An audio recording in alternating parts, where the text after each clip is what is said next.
అనయ్య ఇప్పుడు నేను బిగ్ బాస్ 9 సీజన్కి రాబోయే 9 సీజన్కి నేను ప్రయత్నం చేస్తాను. ఒక మత్స్యకార కుటుంబం నుంచి వచ్చి ఆ మత్స్యకారుల తరపు నుంచి అందరి నుంచి కూడా నేను ముందుకు వెళ్ళి నాలాంటి వాడికి ఒక అవకాశం వస్తే మరికొంతమంది వస్తారనే ఉద్దేశంతో నేను ఈ ప్రయత్నం చేస్తున్నాను. మీ ఒపీనియన్ ఏంటి? అంటే తమ్ముడు, నువ్వు చెప్పింది చాలా మంచి విషయం. ఎందుకంటే మన అనకాపల్లి జిల్లా నుంచి ఇదివరకు ఎవరు వెళ్ళలేదు. ఇప్పుడు మనకు ఆ ప్రపోజు రావడం చాలా మనకి మన అనకాపల్లి జిల్లా నుంచి ఎవరు వెళ్ళలేదు, మన మత్స్యకార గ్రామం నుంచి ఎవరు వెళ్ళలేదు. మన మత్స్యకార గ్రామం నుంచి కూడా ఇప్పుడు నుంచి ఎవరు వెళ్ళలేదు. కానీ ఇలా ఇటువంటి అవకాశం ఇచ్చినందుకు వాళ్ళకి కూడా మనం చాలా ధన్యవాదాలు తెలుపుకోవాలి. అలాగే మన మత్స్యకార గ్రామం అనేది చాలా వెనకబడి ఉన్నది.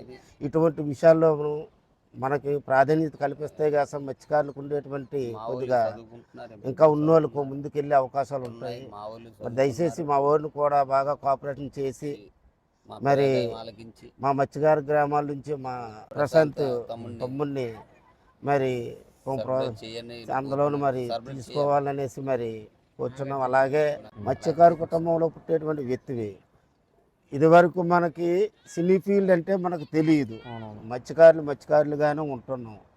కానీ ఈ సీజన్లోకి వెళ్తే కాసాం ఇంకా ముందు తరానికి మన మత్స్యకారులకు ఉండే సమస్యల మీద కూడా ఏమన్నా కొద్దిగా ఆపరేషన్ చేస్తామని మాకు నీ మీద నమ్మకం ఉంది తమ్ముడు. థ్యాంక్ యూ అన్న. డెఫినెట్గా నేను పోరాటం చేస్తాను.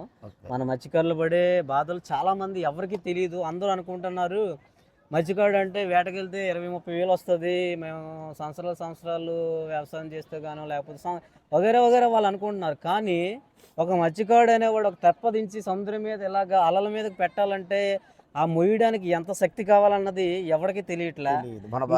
ఇంకొకటి ఏంటంటే చలికాలంలో వేట చేయాలి అంటే ఆ చలిని తట్టుకోవాలి అంటే ఎంత కష్టమో ఎవరికి తెలియట్లే. అలాగే ఎండాకాలంలో నెట్ట నిలువుగా పడి సూర్యుని తట్టుకోవాలంటే ఆ ఎంత కష్టమో ఎవరికి తెలియట్లే. వర్షాకాలంలో ఆ తుఫానుల్ని వచ్చే వర్షాలని తట్టుకోవాలంటే ఎంత కష్టమో ఎవరికీ తెలియట్లే. వీటన్నిటిని తట్టుకోలేకే మత్స్యకారులు అనే వాళ్ళు ఎక్కువ మంది మత్తుకు బానిసైపోతున్నారు. ఆ విషయాన్ని నేను డెఫినెట్గా బిగ్ బాస్ హౌస్లో నాకు అవకాశం వస్తే 100% కూడా నేను దాన్ని తీసుకెళ్తాను. దాని పట్ల గవర్నమెంట్ మత్స్యకారుల్లో ఉన్న చిన్న చూపుతనం పోవాలి. మత్స్యకారుల్లో ఇన్బిల్ట్ నాలెడ్జ్ అనేది చాలా ఉంటుంది.